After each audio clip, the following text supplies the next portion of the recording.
Fatty liver, a condition that could potentially lead to liver failure and ultimately death. This condition is commonly found in individuals who are on multiple medications, who are overweight, who have diabetes, or other chronic illnesses. We encountered a 54-year-old lady with fatty liver and a history of type 2 diabetes and hypertension. She just felt unwell and had symptoms of chest discomfort and came to us to help improve her overall condition. See what happened next.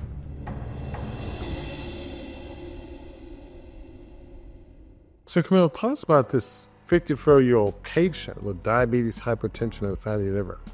So she had these conditions for a long time and came to our clinic because she's feeling very unwell the last 2 weeks, having excessive urination, excessive thirst. She was having headaches, chest pain, dizziness, and extreme fatigue. So a lot of these symptoms we see in conditions like diabetes, hypertension, or fatty liver disease. And she'd actually been a patient in the past a long time ago and improved with the diet. And she knew that she needed to get back on track, but she needed structure, she needed guidance, and some accountability. Wow. It's very common to see individuals with these chronic metabolic diseases, high blood pressure, diabetes, or insulin resistance. They have this overall metabolic imbalance, which, is undergirded by a biochemical imbalance. And so this can lead to multiple problems, and these conditions will be very difficult to treat. Oftentimes, these individuals are on multiple medications. They're seeing multiple specialists because they have different organs that are affected. And so this condition can be very progressive. Now, she had a problem with fatty liver, which is an early sign that the liver is under excess stress. There are many things that can stress the liver. The foods that we eat, the standard American diet, metabolic disorders such as obesity, type 2 diabetes, and of course, polypharmacy, as many as 2 or 3 medications can have an adverse effect on the liver. So you add the synergy of these problems, you have a mixture for a chronic progressive liver disorder that could actually lead to liver failure. So this is a problem that we need to get on top of and get on top of right away. So what did we find on our initial evaluation? So we found evidence in the blood work of liver inflammation with these molecules called liver transaminases. They were very high. One was called ALT and the other AST, and the ALT was a lot higher, which is more specific for what we call non-alcoholic fatty liver disease, meaning it's due to these metabolic issues, these dietary and lifestyle habits of eating processed, fatty, unhealthy foods. And her hemoglobin A1C was 11.3, so very, very high. And that high blood sugar she'd been having for many weeks was causing those symptoms we talked about, like the excessive urination, the thirst, causing a lot of inflammation in her arteries. The inflammation in the blood work was sky high. Wow. So lots of inflammation. Her diabetes was out of control. And she had been on 3 medications for treating high blood pressure and diabetes. But despite that, her condition wasn't controlled. So here's someone who was in such bad condition that the medical therapy was not contributing to any help. And to some extent, the medical therapy could have been contributing to the fatty liver. So it's really important to get her condition turned around in a more natural approach to help all of these conditions improve. So how do we intervene with this patient? So first we put her on a specific plant-based diet that we discussed with the culinary team.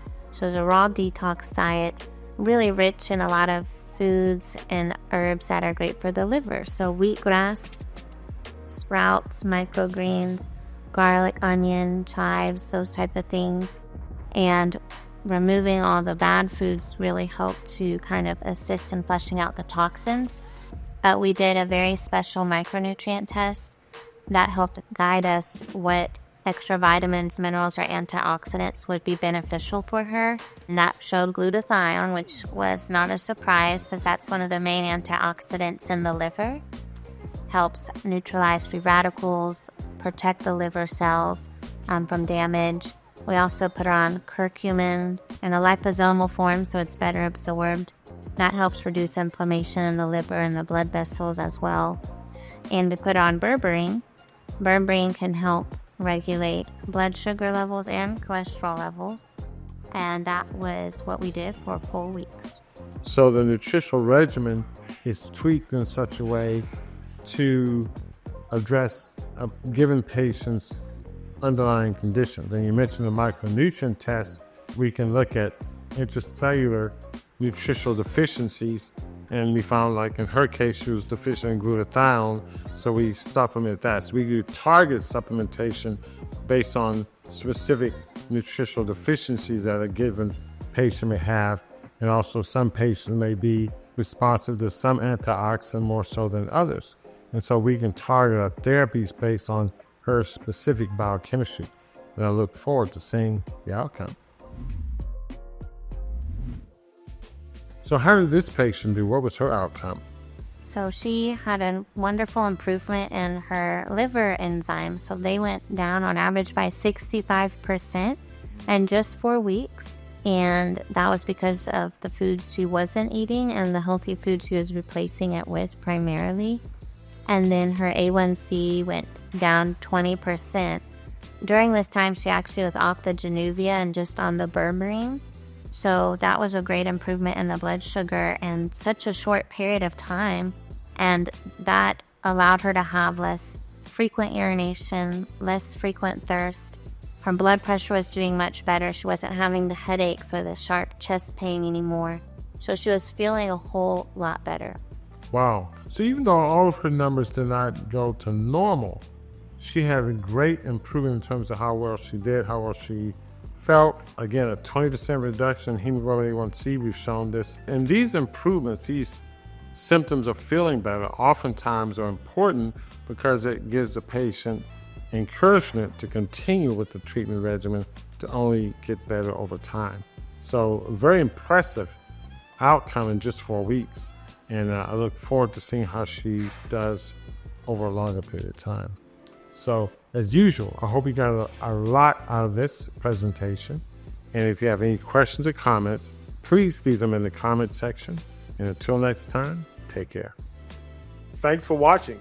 If you got value out of this video, please like it, subscribe, and hit the notification button to see our next show.